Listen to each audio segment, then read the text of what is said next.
I'm Collin. And I'm Meghan. And this is Pet Sitter Confessional, an open and honest discussion about life as a pet sitter.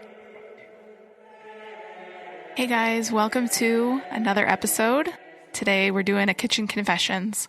We have some topics that we wanted to bring up and Happy Monday, guys. And just talk about the past week. So I think the biggest thing for us is that as of today, Monday, April 6th, our state is now under a stay-at-home order. So as our state of Missouri has finally caught up with 3/4 of America, and so we are kind of now starting to feel everything that you guys are feeling as far as staying at home and just getting into that kind of routine or not routine.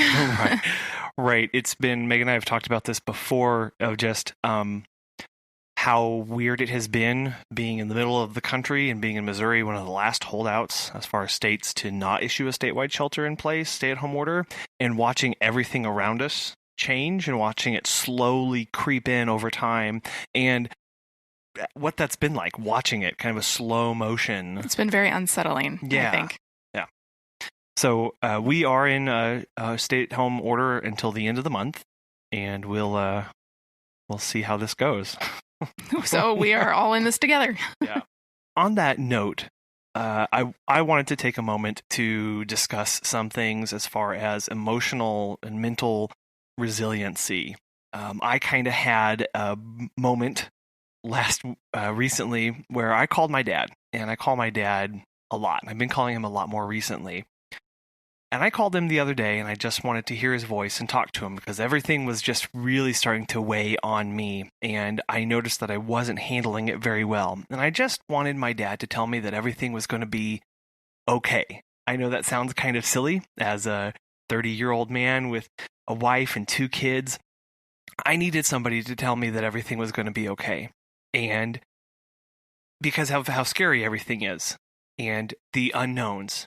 And so I sat with my dad for half hour and just talked with him and talked through everything that had happened in the past and how everything turned out okay. Different, but okay.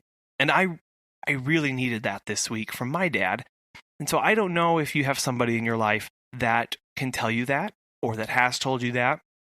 So from Meghan and I, we want to let you know that everything is going to be okay. Different, but okay.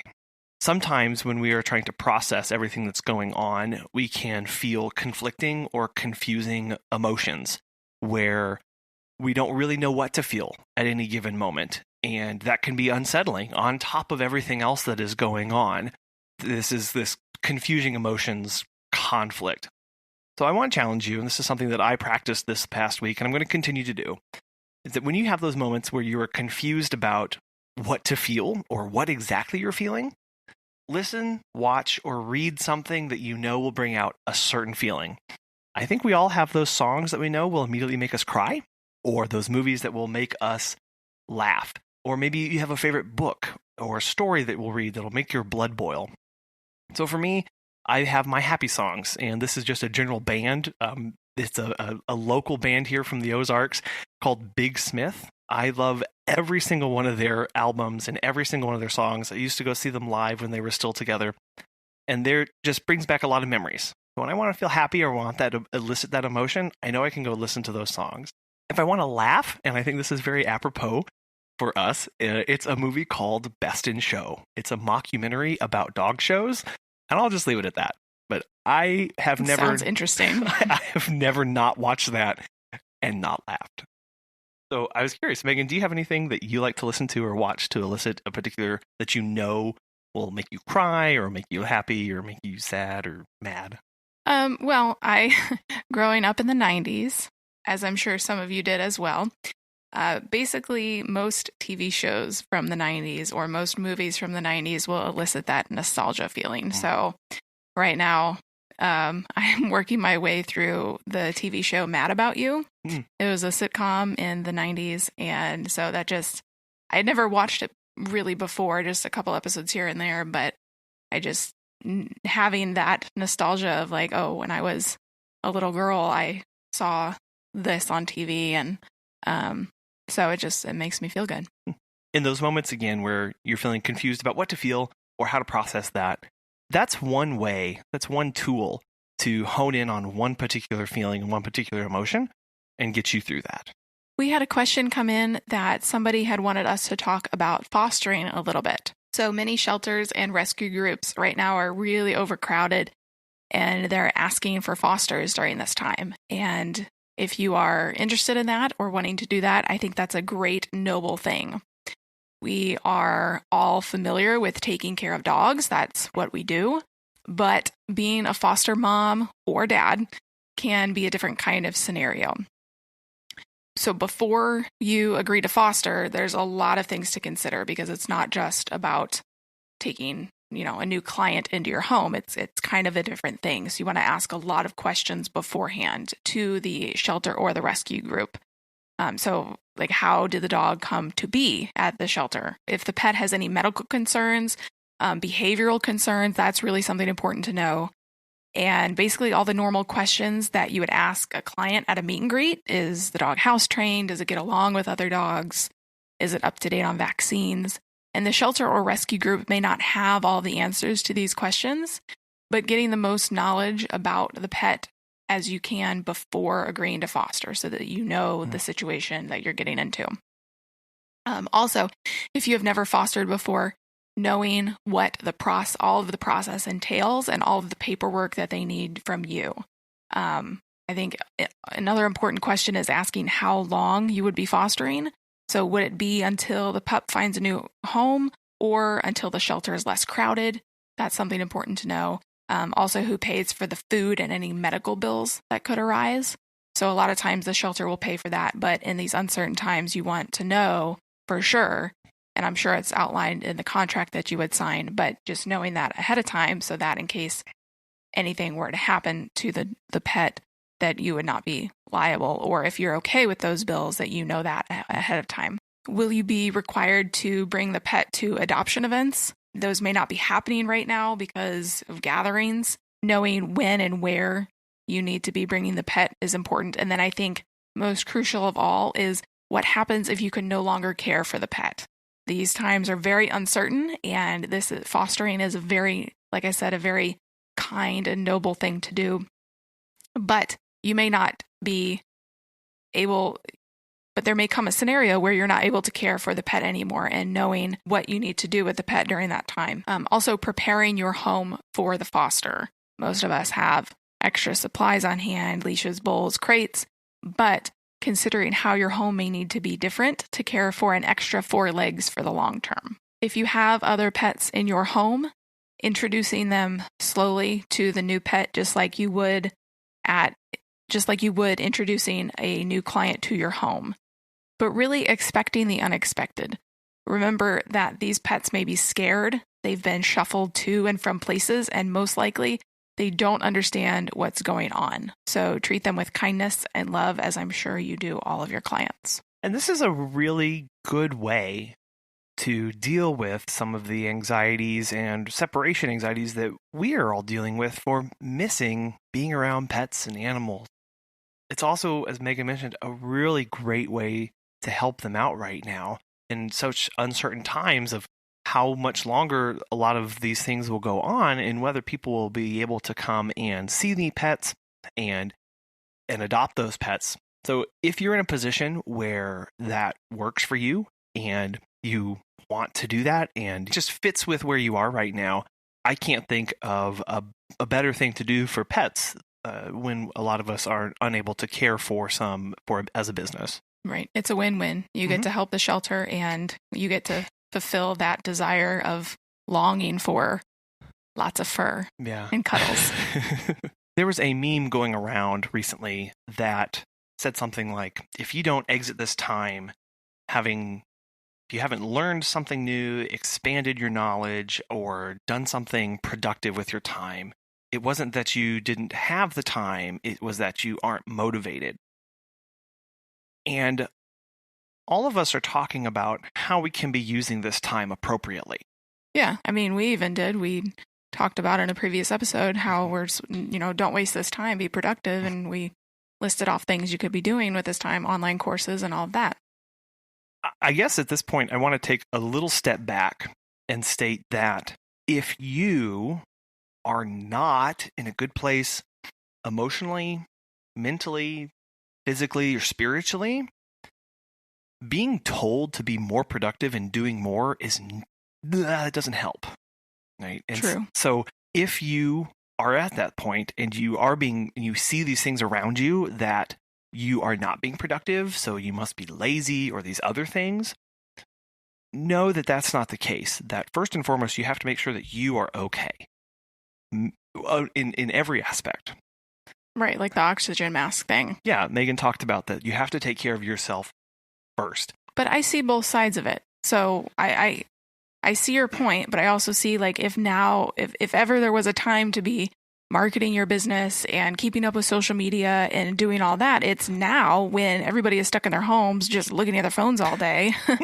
And, this is the time to be getting your number out there, your name out there. Working on your website and working on your facility and all of that. Yeah, absolutely. I don't want to take away from the fact that this is a wonderful opportunity to be as productive as you can. But it's that last part of as you can be. If you are not okay enough to be productive, if you need to take some mental health days and wrap your brain around everything that's going on in the big scary world right now, kind of like I did last week where I needed to call my dad, like that's okay. Like that day, I can be honest, like I was not productive at all. Like not much happened that day. And that's okay. There's going to be another day.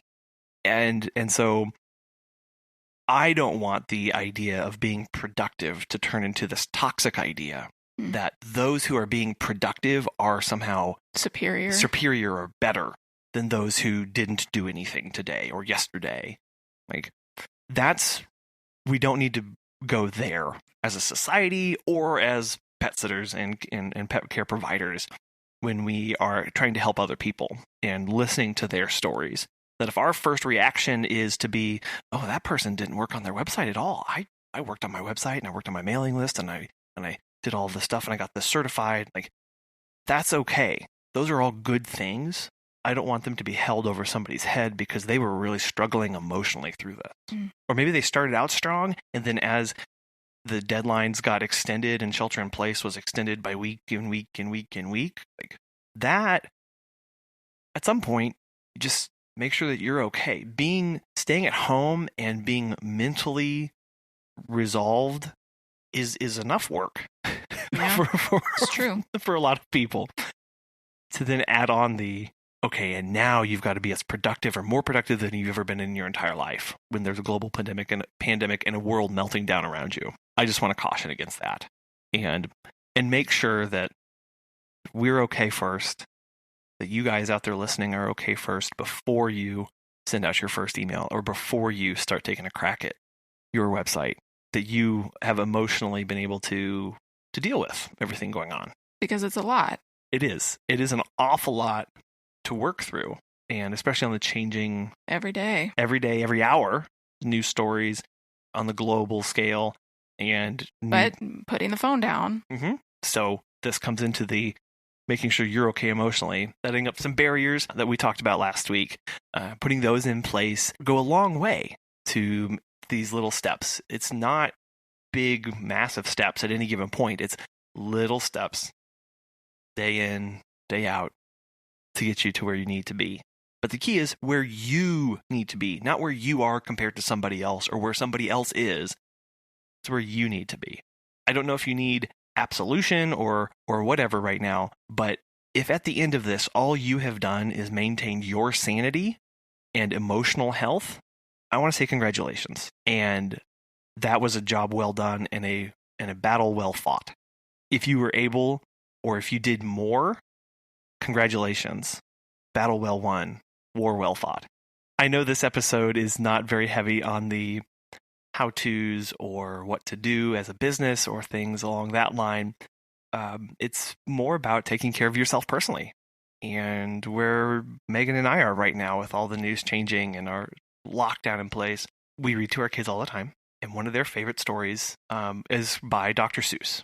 My daughter's favorite one is called Oh, the Places You'll Go. And if you have not read this, I strongly encourage you to.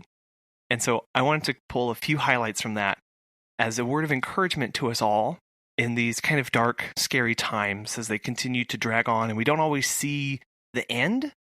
And we know it's going to end. We hope it's going to end. That's what we hope and long for. But in those times where you start questioning that, I know Dr. Seuss has some few words for you. Oh, the places you'll go. There is fun to be done. There are points to be scored. There are games to be won. And the magical things you can do with that ball will make you the winningest winner of all. Fame. You'll be famous as famous can be, with the whole wide world watching you win on TV. Except when they don't. Because sometimes they won't. And this next part, I really think speaks to what we're all battling with right now. I'm afraid that sometimes you'll play lonely games too. Games you can't win because you'll play against you. All alone, whether you like it or not, alone will be something you'll be quite a lot. And when you're alone, there's a very good chance you'll meet things that scare you right out of your pants. There are some down the road between hither and yon that can scare you so much you won't want to go on. And that's where we are right now. Those times where we're really scared and we don't know what to do next. But on you will go, though the weather be foul. On you will go, though your enemies prowl. On you will go, though the hacking cracks howl. Onward up many a frightening creek, though your arms may get sore and your sneakers may leak. And on you will hike, and I know you'll hike far and face up your problems, whatever they are. And will you succeed? Yes, you will indeed. 98.75% guaranteed. Now that part, a lot of us think is unsure. But as we started this episode with, everything's going to be okay. It's going to look different, but you're going to be okay. So, be your name Bucksbaum or Bixby or Bray, or Mordecai Alley, Van Allen O'Shea, you're off to great places. Today is your day. Your mountain is waiting. So get on your way. If you guys want to call and talk to us, we have a voicemail. The line is 636-364-8260. We really appreciate you guys. And we hope that you do reach out if you need help or you need somebody to talk to, or you just want to call and say hi and then hang up. We got our first voicemail tonight and it really encouraged us a lot. Mm-hmm.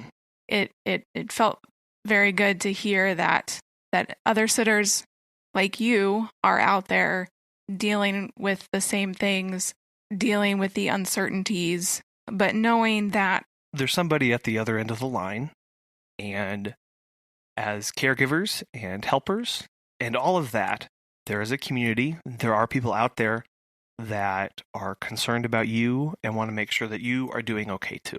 The voicemail that we got tonight was very touching, and it meant so much to hear and to know that people were thinking about us too. Later on this week, we have a couple interviews. One from Auntie M's Pet Sitting.